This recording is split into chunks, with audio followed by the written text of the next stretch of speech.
When you were young, they said it like it was a compliment. You're so mature for your age, or you're the strong one. They told you were helpful, reliable, and wise beyond your years. You accepted the praise because in that moment, being the mature child was the surest way to feel seen, to feel needed, to feel safe. But maturity at that age is a heavy coat. You wore it for so long, you forgot you were allowed to take it off. Now, as an adult, the coat feels less like a compliment and more like a psychological anchor. It manifests as hyper-independence, chronic exhaustion, the inability to truly rest, and the terrifying realization that you never learned how to simply be a kid. The core wound is parentification. The psychological term for growing up too fast is parentification. It is a role reversal where a child takes on responsibilities that are not developmentally appropriate.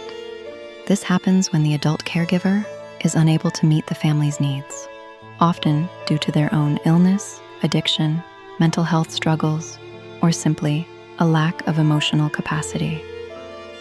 Crucially, there are two types. Instrumental parentification. You handled the physical tasks. You cooked, cleaned, paid bills, or cared for younger siblings. Emotional parentification. This is often the more damaging one. You became the family mediator, the confidant, the emotional manager. You were the child who had to soothe the adult's feelings, never the other way around. Why does this create a wound? Because childhood is the time when you learn emotional self-regulation by having your needs met by a stable adult. When you are forced to be the stabilizer, you learn two life-altering but fundamentally false rules. 1, my needs are a burden. 2, my safety depends on my usefulness.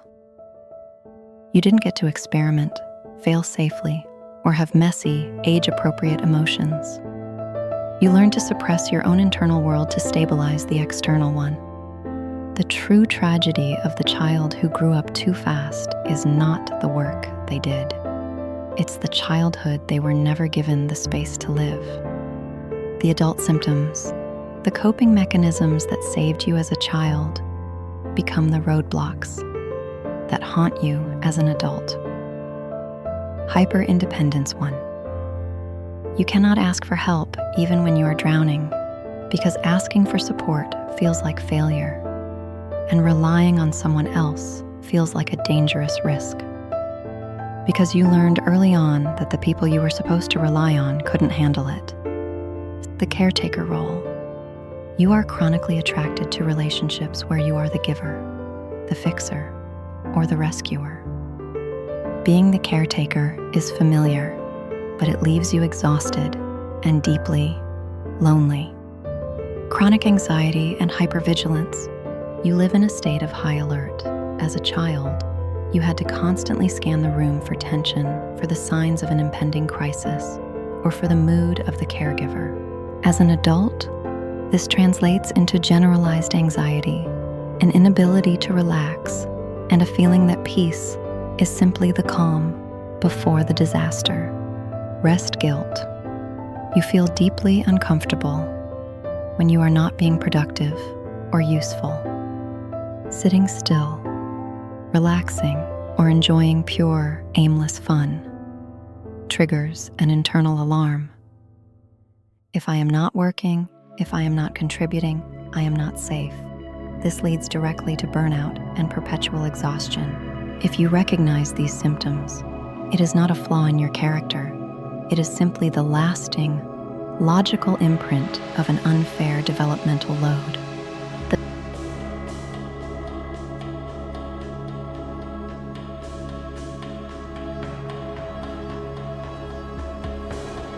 The philosophical barrier, pride and the mask. One of the most powerful barriers to healing is the paradoxical sense of pride we attach to these survival skills. We often think, my ability to be strong and independent is the only reason I survived.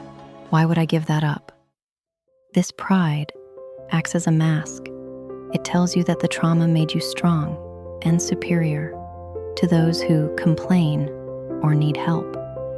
But the mask of the mature child prevents the most essential human experience, vulnerability. You cannot heal what you refuse to feel, and you cannot connect authentically with others when you are wearing the armor of hyper-independence. The child who grew up too fast learned to solve problems with control and competence, but the adult needs to learn to solve problems with vulnerability and connection. The courage isn't in carrying the weight anymore. The true courage is in the quiet, terrifying act of saying, I am allowed to be messy. I am allowed to have needs. I am allowed to be the one who is taken care of. The path to healing, reparenting the inner child. Healing from parentification is not about becoming irresponsible. It is about becoming responsible for the right things, primarily your own neglected childhood self.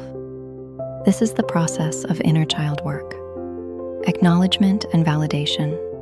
You must give your childhood self the validation it never received. Look at that old, responsible child inside you and say out loud, you did an amazing job. You were strong, but you were never supposed to carry that. It was unfair, and it wasn't your fault. Naming the trauma, parentification, separates the pain from your core identity. The permission to play, the unmaturity practice. Healing requires reintroducing the spontaneous, aimless joy that was denied. What did the 8-year-old version of you want to do? Play with bubbles? Ride a scooter? Draw with crayons? Do it. Schedule time for genuine play, not exercise, not hobby mastery, but unproductive, joyful activity. This allows the emotionally stunted child inside you to finally have the carefree experience they missed. Remember, you are one of the strongest people in the room because you survived an emotional adolescence before you were ever ready. But true strength now is not about carrying more weight. It is about being brave enough to put it down. It is about learning that you are worthy of love, not for what you do, but simply for who you are. It is never too late to go home to yourself.